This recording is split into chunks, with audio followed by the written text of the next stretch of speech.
নমস্কার বন্ধুরা, সবাই কেমন আছেন? কলকাতা বং লাইফস্টাইলের পক্ষ থেকে সবাইকে সুস্বাগতম। সবাই মিলে আমরা এখন চলেছি দার্জিলিং কালিম্পং, আর তারই ভিডিও আপনাদের সঙ্গে শেয়ার করছি।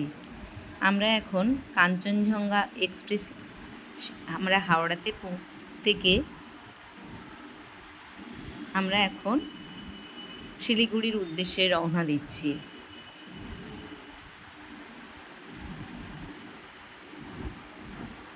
ট্রেনের প্রকৃতির দৃশ্যগুলো, রাতের দৃশ্যগুলো যতটা পারি আপনাদের সামনে তুলে ধরার চেষ্টা করেছি।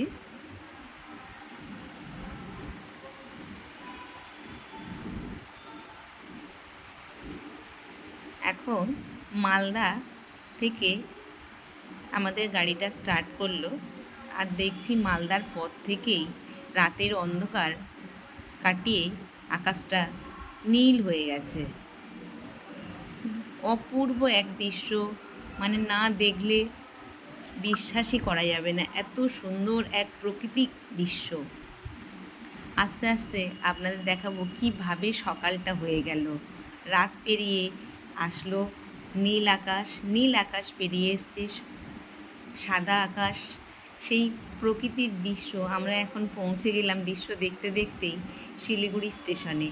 আমরা এখানে অপেক্ষা করছি একটা গাড়ি রিজার্ভ করার জন্য, সবাই চেষ্টা করছি এবং তাড়াতাড়ি আমরা গাড়িটাও এখান থেকে আমরা তাড়াতাড়ি পেয়েও গেছি। কিন্তু এখান থেকে আমরা সোজা চলে যাব কালিম্পংয়ের যেতে যেতে রাস্তার দৃশ্যগুলো আপনাদের দেখতে পাবো। সেই পাইন গাছের শাড়ি যা অপূর্ব লাগছিল, অপূর্ব। দার্জিলিং থেকে কালিম্পংয়ের রাস্তা ধরুন প্রায় কিন্তু 1.5 ঘন্টা গাড়িতে যেতে হবে। আর এখানে পাহাড়ি রাস্তা, আস্তে আস্তে সমতল থেকে আমরা যে পাহাড়ে উঠছিলাম, মানে তার প্রকৃতিক রূপ না দেখলে, চোখে না দেখলে বিশ্বাস করা যাবে না।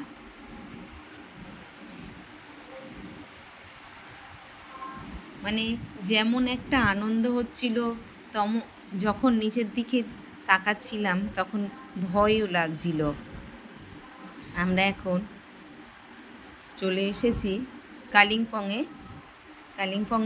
এই হোটেলটা আমাদের আগে থেকেই বুক করা ছিল। এই হোটেল রুমটায় আমরা এখন আসলাম, আজকে রেস্ট নেব। আমরা হাওড়া থেকে পৌঁছে গেছিলাম শিলিগুড়িতে সকাল 8টায়। তারপরে এখানে চলে আসলাম 10:30, পৌনে 11টা, এখন প্রায় 12টা বাজতে যায়। দেখুন আমরা যে হোটেলে ছিলাম তার চারপাশের গ্রামটা দেখাচ্ছি, আর কুয়াশাগুলো মনে হচ্ছে যেন কাছেই চলে আসছে, হাত দিয়ে ধরা যাবে এমন লাগছিল।